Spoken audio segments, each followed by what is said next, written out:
Hi everybody, we are in a series of sermons that I'm busy working on about spiritual sons, the relationship between a spiritual father and a spiritual son.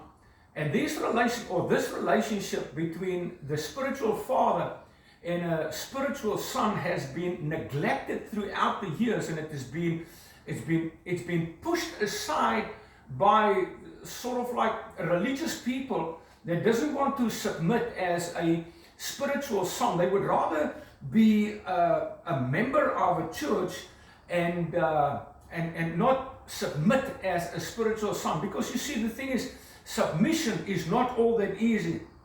So when you're just a member, then you can just abort your membership and you can give up your membership. And when things are not going well, you can just move on. When you get a beef with a pastor, or you get a beef with a brother or a sister, you just move on. You just pack up your stuff and you go. But you see, the thing is this, that membership you can do that with, but not sonship. Sonship is forever. You see, a son abides. A son doesn't just dwell, but a son abides. And why I'm saying this is that a son will always look for a solution. Even when things go tough, instead of being part of the problem and shying away, they become part of the solution. They look for a solution. That is why the responsibility of a spiritual son is so important. Why am I saying this today? You see, there's a lot of people that are offended in the church today because of rebuke. I'm talking about rebuke of things that they do wrong, and then they get offended because they've been wrong and the pastor rebuked them, and then they just ruk hulle self op and then they pak hulle goed in hulle waai and then they say, I've been hurt in the church. But they never stayed in the church to solve the problem, to talk the problem out with the pastor. You see, the thing is this, in Hebrews 12 it says this, and I want to read this. Hebrews 12 verse 7 says, if you endure chastising, God dealeth with you as sons. For what son is he whom the Father does not chastise? But if ye be without chastisement, whereof we all partakers, then ye are bastards, and not true sons. Furthermore, we have fathers after the flesh which correct us, and we give them reverence. Shall we not much more be in subject unto our Father of the spirits, and live?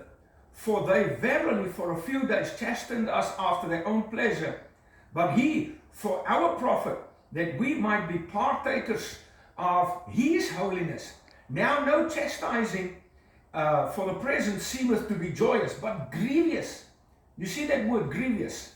Nevertheless, afterwards it yieldeth a peaceable fruit of righteousness unto them which are exercised thereby. Therefore, and this is very important, therefore lift up the hands which hangs down, and the feeble knees, and make straight the path for your feet, lest that which is lame be turned out of the way, but rather let it be healed. Then it says, follow peace with all men and holiness, which without no man shall see the Lord. Now watch verse 12. Lift up the hands which hangs down, and the feeble knees. He's talking about somebody that is being corrected, somebody that has just received chastisement. He said, it is not lacking to be chastised for a moment, but after we've been, and he even uses the word grievous here. He says, after we've been chastised and we endure the chastisement, it yieldeth peaceable fruit of righteousness. And then verse 14 makes it clear and sums it all up. He says, don't keep a grudge against your spirit. Well, he doesn't say it, it's just my words. Don't keep a grudge against your spiritual father. Make peace so that your sonship can bear peaceable fruit of righteousness. Have peace with all men and holiness, which without no one will see the Lord. But if we have peace and we endure chastisement, it will yield peaceable fruit of righteousness. God bless you. Chris van Rensburg saying, stay under the blood.